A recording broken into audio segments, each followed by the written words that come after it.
Oh, hey, Chuck. Hey Chris, how are you? I am well. Good morning. How is this wonderful St. Louis fall weather treating you? My goodness, it seems too early to be fall in St. Louis, but I'll take it. It was like 50 degrees this morning. I looked at the calendar and realized it's almost the end of September. So, True, true, fair enough. well, third week of the month means that we had our journal club. And I thought it'd be great if we did another quick takes from the three articles we read this month. Yeah, I loved it last time. I think we can share some brief thoughts and maybe it'll stimulate some discussion. Fantastic. Well, why don't we open up with the article about telemedicine from, Dr. Grandizio is the senior author and first author there. So, what did you take from that article? Well, I respect the article a lot because it was pre-COVID and there'd been a lot of talk about telemedicine and, our group had talked about it, but we didn't have quite the impetus to get it done. And so this article took a look at a group of patients. It was 87 patients total, 57 met all their inclusion criteria. And they essentially looked at, the time saved in travel, and they looked at the visit length, and they looked at patient preference. Now, these kind of studies are hard to do, let's be honest, and this is not high science, but I absolutely think it's a contribution validating what a lot of us are feeling now is that telehealth can be a great thing. So how have you used telehealth in your practice, kind of at the height of the pandemic, and how has it been incorporated now, or where do you see it going? Right. At the height of the pandemic, I was seeing probably 20 patients a clinic by telehealth, essentially everything or near to it. Now I would probably say, so yesterday I had a relatively busy clinic, but I probably saw 8 telehealth patients. And they were a mixture of simple postoperative patients. There were a couple of consults where the information was all available within Epic and the patient lived a couple hours away. So I had what I needed to have a good conversation on the phone rather than simply calling the patient on the telephone and saying, let's do surgery. I had a face-to-face. I think it establishes a better doctor-patient relationship. I've done some where I review imaging after I see the patient in clinic, order an MRI. Again, they live far away, and then I review imaging. So I think it really can be multimodal, and I've been really happy with all aspects of it. It's not always easier per se, but I like it. I think it's a great ad for many patients. What about you?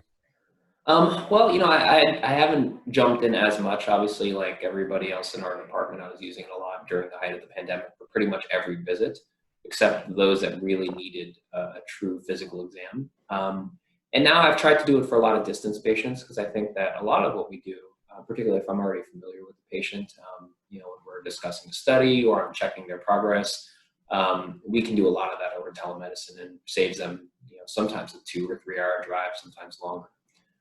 So that it's been helpful for that. What I thought was interesting about this article was that they used it mainly or only for postoperative visits.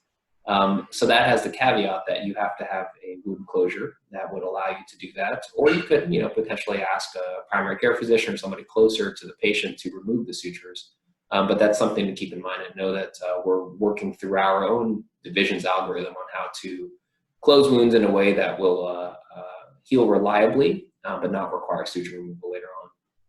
Yeah, we worked really hard when we opened our outpatient center to standardize care. And one of the things we all decided on was to close with 4O nylon. And that's pretty much for everything. I think we've evolved a bit. I mean, and again, COVID, whether in person or telehealth, pushed us a little to evolve. But one of the things we've struggled with, and it was an interesting conversation, was closing triggers as an example. I mean, such a simple procedure that and we get great closures and great healing and disappearing wounds when you close the 4O nylon. But I think some of us have struggled to find the right closure suture when we are trying to use an absorbable and we are trying to keep the patient out of the office. So that process will continue to evolve, I believe. I think we'll probably end up having a whole episode on telehealth. So we'll move on to the next paper. Perfect. Well, give us, I thought probably in some ways the most scientific of the papers was the Doherty paper with the senior author being Mike Neumeister from SIUE, close to us, on targeted muscle reinnervation for the hand, an anatomical feasibility study for neuroma treatment and prevention. So just a really interesting concept where they were evaluating the anatomy that might allow digital nerve muscle implantation?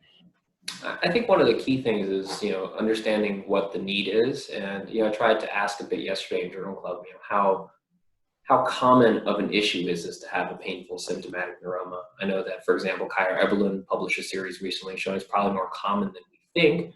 And then I think you and Marty wisely mentioned, all it takes is one patient to make you rethink how you handle the nerves in these situations. So I think TMR has an application here, even if you can't feasibly get a myoelectric prosthesis, mainly for prevention of symptomatic neuroma. And I like the study from a purely anatomic perspective. Some of the quantitative stuff they try to do is helpful, but honestly, just the rough estimates of where things are, whether they're dorsal or volar entry points, I think is helpful. I would have loved to see more of an atlas form, but I'm sure that's coming from the authors down the line to really exhibit where these motor entry points are. But it is also hard with 5 specimens alone. So again, you're the nerve expert here. Clearly, I am not. I say that a little tongue in cheek, but to be clear, what this article is suggesting is that burying a nerve in the muscle may not do all we hope it will do unless you just get lucky. And what this paper is saying, let's not just try to get lucky. Can you explain that a little bit? Yeah, I think, for many years, for decades, I think Dr. McKinnon and Lee Dellin wrote one of the first articles about burying a superficial radial nerve, either in bone or in muscle in the forearm, and using that, so intramuscular transposition for the treatment of a painful neuroma. And in a lot of ways, I think the field has evolved towards trying to give the nerve something to do. Now, the method that you described of putting the nerve in muscle is an effective method and still has a role. But I think a lot of us are thinking that there is more certainty if you actually do a nerve-to-nerve coaptation and allow the nerve a function. So even if it's a sensory nerve that you're plugging into an expendable motor entry point, now you're not expecting any sort of true function from that, but you will, I think, get a reliable, if you do it technically well, which I know that many will, you will get a reliable healing across that nerve and give the nerve something to do and avoid, this issue of mechanical and chemical irritation of the nerve end. Now, that's probably going to happen too if you do whatever other neuroma treatment or neuroma prevention, in terms of burying it in muscle, and maybe with the exception of a classic traction neurectomy. Good. I love it. That's super helpful. And I think that hit the nail on the head. And this paper is interesting. I think it's a nice contribution. It's not a huge study. You can criticize it for various reasons, but I think it's a nice contribution. I think it's a good example of a practical anatomical study that can be completed by a trainee or a junior faculty member. So I think that's another good thing about the study.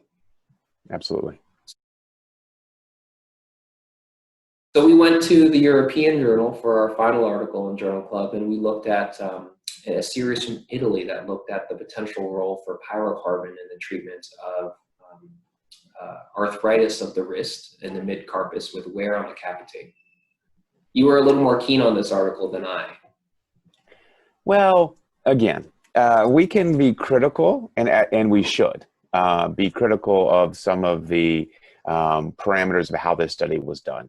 It is a retrospective study looking at reasonable size groups, 31 patients in one group and 26 patients in another. They were treated either with proximal row carpectomy with pyrocarbon resurfacing of the capitate or a relatively standard four-corner arthrodesis and plating.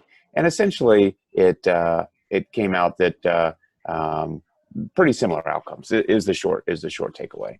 Our discussion as a group was interesting because the need for resurfacing of the head of the capitate was what was questioned, and it became a clinical discussion that this paper helped to launch. And I think that's fair. And I agree. What has been interesting to me is watch a relatively rapid transformation of what is the gold standard, because for many of us, for many years, scaphoid excision and four-bone fusion has been considered the gold standard. But what the literature has helped me evolve my thinking is that four-corner fusion has a lot of complications and a lot of need to have a secondary surgery such as a complete wrist fusion. And PRC, I was mentored by Peter Stern. I love the PRC, but it's becoming the go-to procedure for many of us, almost age independent. And the caveat is, if you have significant arthrosis at the head of the capitate, what do you do? Can you do a capsular interposition? Or are you forced to do a four-corner? And this gives us, with a little bit of scientific backing, another option. Yeah, I think that the discussion was really interesting yesterday. Looking at the role for this procedure and whether it's a need, and I thought it was a little surprising that there was some disagreement among our group, about whether this patient comes along. And this was a patient that I think you'd seen, whereas some of the others in the group did not feel like they had seen. So I thought that was really interesting. I think the literature has evolved to the point where the concerns about grip strength with the PRC have been answered. The age concerns with the PRC have been, I think, assuaged, and I think people feel better about that procedure. One of my main hangups on the article was that, I think that even with doing a retrospective series, they could have done a little bit more from a methodologic perspective to address some of the confounding. Because their findings were, quote, negative findings, that there was no difference between the two groups, but they didn't even attempt to demonstrate any sort of power analysis and no sample size calculation, which is okay considering that it's a tough group to study and it's a retrospective series, but then show us how much power statistically you have to demonstrate these differences, because I don't know whether these are findings that truly there is no difference or you just weren't adequately powered. So that's something to consider, but for your follow-up's pretty good. And this is a hard population to study. So kudos to the authors for that. Absolutely. And we discussed, which patient might be a candidate for this resurfacing.